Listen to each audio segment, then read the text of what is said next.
untuk Anang dan Fianka. Kalau mungkin selama ini niat kalian belum lurus sesuai dengan syariat, maka perbaikilah hari ini bahwa kita menikah untuk mengikuti sunnah Rasul.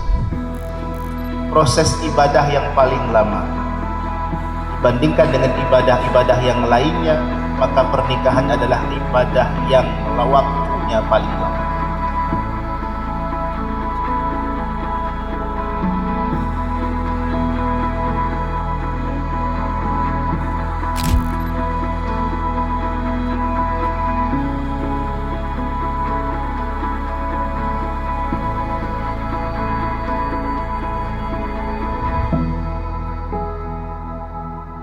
Ananda Anang Hardiatna bin Hasrori.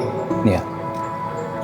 Saya nikahkan Fianka Aiza, anak kandung saya, untukmu dengan mahar 21 mayem emas tunai.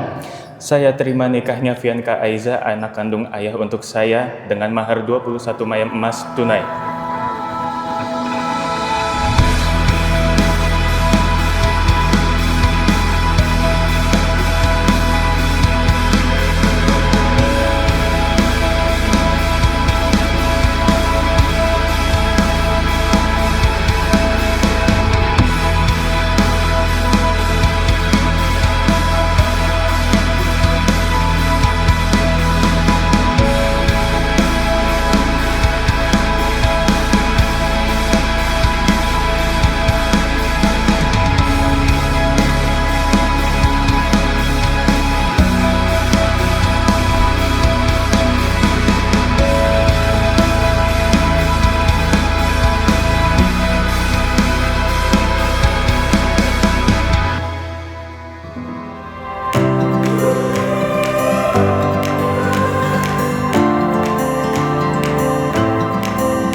Tamang jakpil watin tika karena salim Nabi kan sunan cara tamu tanda mulia.